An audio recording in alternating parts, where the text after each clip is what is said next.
Segunda Crônicas, capítulo 34. O reinado de Josias, de Judá.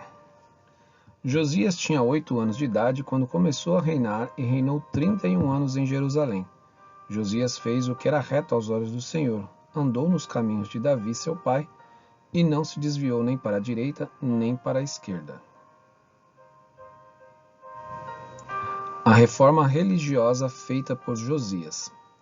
No 8º ano do seu reinado, sendo ainda moço, Josias começou a buscar o Deus de Davi, seu pai, e no 12º ano começou a purificar Judá e Jerusalém dos lugares altos, dos postes da deusa Será e das imagens de escultura e de fundição na presença dele. Derrubaram os altares dos Baalins.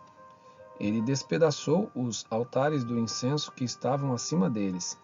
Quebrou os postes da deusa Será e as imagens de escultura de fundição, reduziu-os a pó e o espalhou sobre as sepulturas dos que tinham oferecido sacrifícios a esses ídolos. Queimou os ossos dos sacerdotes pagãos sobre os altares deles e purificou Judá e Jerusalém.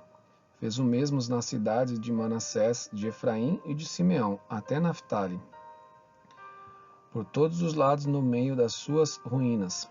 Depois de derrubar os altares, os postes da deusa Será e as imagens de escultura até reduzi-los a pó, e depois de despedaçar todos os altares de incenso em toda a terra de Israel, Josias voltou para Jerusalém.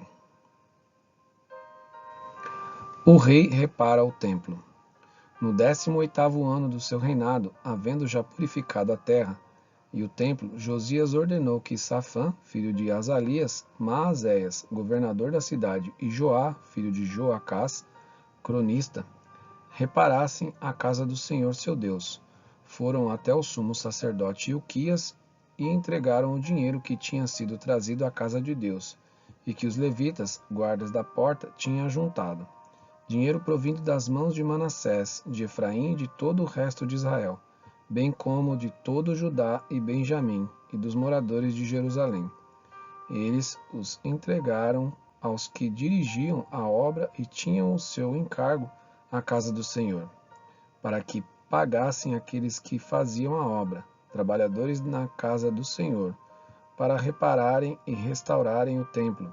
Deram o dinheiro aos carpinteiros e aos construtores, para comprarem pedras lavradas e madeiras para as junções e para servirem de vigas para as casas que os reis de Judá deixaram cair em ruína. Esses homens trabalharam fielmente na obra. Os superintendentes deles eram Jaate e Obadias, levitas dos filhos de Merari, bem como Zacarias e Mesulão, dos filhos dos coatitas, para supervisionar a obra. Todos os levitas, peritos em instrumentos musicais, eram superintendentes dos carregadores e dirigiam todos os que faziam a obra, em qualquer tipo de trabalho. Outros levitas eram escrivães, oficiais e porteiros.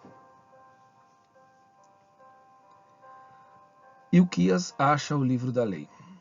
Enquanto se tirava o dinheiro que havia sido trazido à casa do Senhor, Ilquias, o sacerdote, achou o livro da lei do Senhor, dada por meio de Moisés. Então Ilquias disse ao escrivão Safã: Achei o livro da lei na casa do Senhor.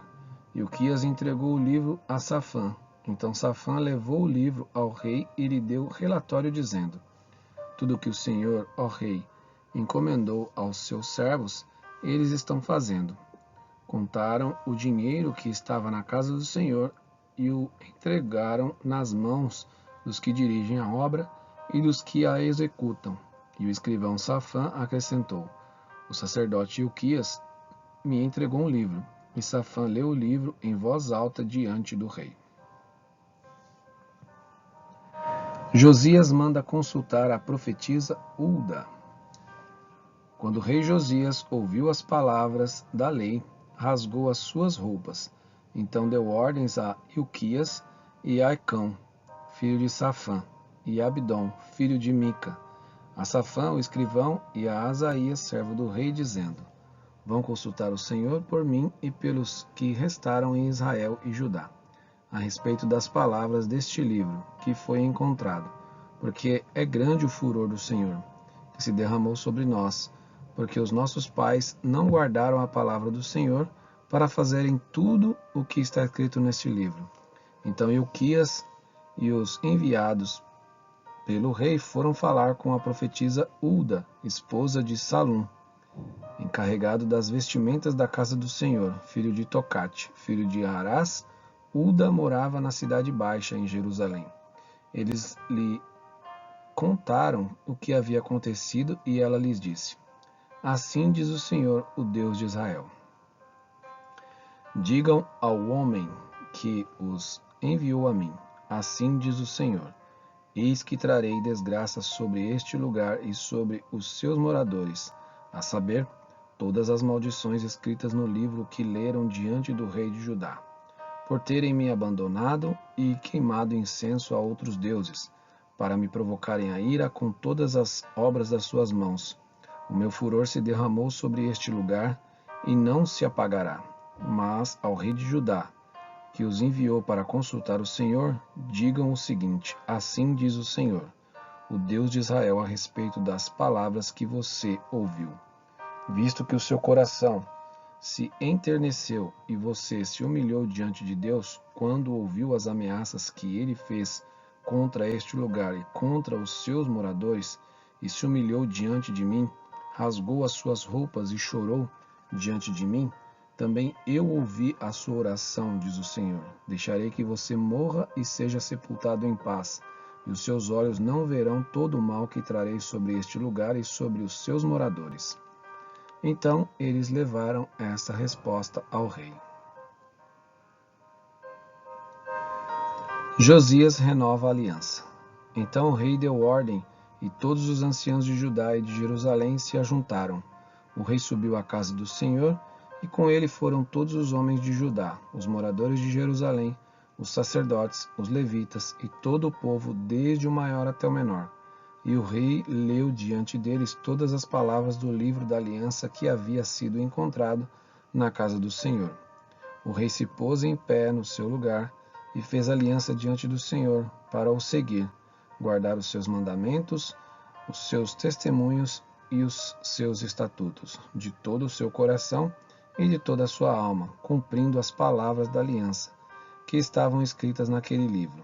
Todos os que se encontravam em Jerusalém e em Benjamim concordaram com esta aliança, e os moradores de Jerusalém fizeram segundo a aliança de Deus, o Deus dos seus pais. Josias tirou todas as abominações de todas as terras que eram dos filhos de Israel e obrigou todos os que estavam em Israel a servir o Senhor, seu Deus. Enquanto Josias viveu, não deixaram de seguir o Senhor, Deus de seus pais.